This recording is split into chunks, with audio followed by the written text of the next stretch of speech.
Hi guys, welcome back to Mastering IELTS Writing Task 2. Today we are on Lecture 5 in the section of Approaching the Essay, and we're going to look at the 4 different question types in IELTS Writing Task 2. So let's get started.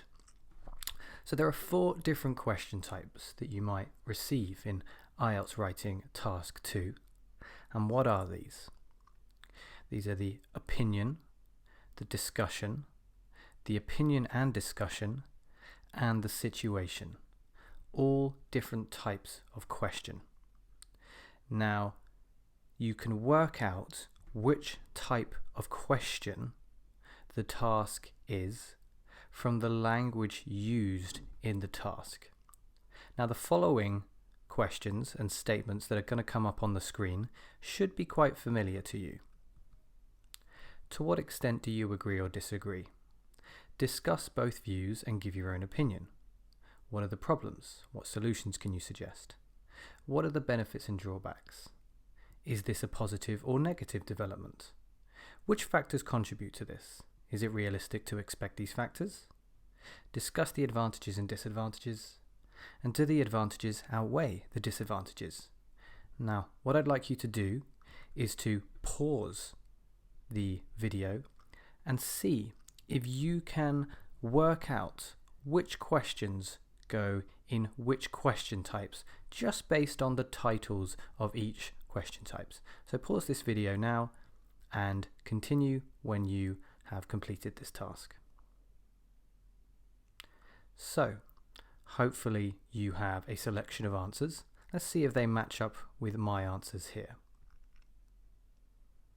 So let's get started by looking at them each in turn.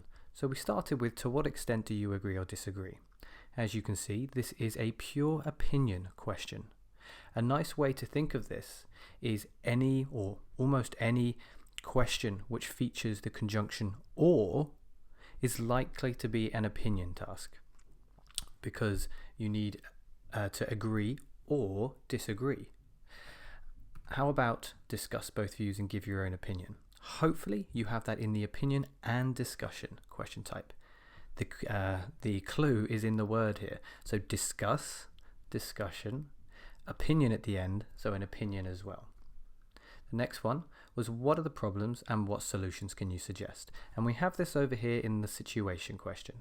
The situation question is a little bit different from the other 3 question types in that we're not often looking at pros and cons, not good things and bad things. We have a situation and we need to address this situation.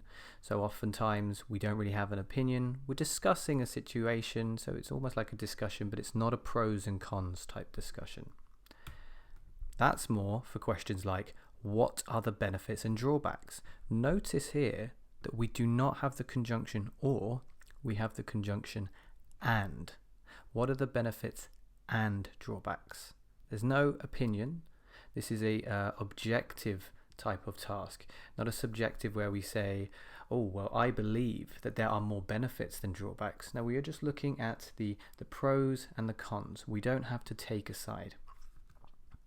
Is this a positive or negative development though? Again, notice that conjunction or. This will be an opinion. You do have to take a side. Which factors contribute to this? Is it realistic to expect these factors? In here, there is an element of opinion involved, but again, notice that we're not looking at pros and cons really. We are looking at a situation, and because of that, the way that we address this task is going to be slightly different from the opinion question.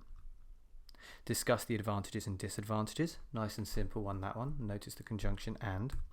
And lastly, do the advantages outweigh the disadvantages? There's a clear opinion being asked of us here. Do we think there are more advantages than disadvantages? However, if we are to say that there are more advantages than disadvantages, we must be aware of the disadvantages as well, and we must make the reader that we aware that we are aware, if that makes sense. So we need to look at both sides of the question, both sides of the argument, before we can be sure of our opinion. Now, what does all this mean here? Well, all of these different question types are important because each question type will require a different formula in the way that the essay is structured. That's what we're going to look at now.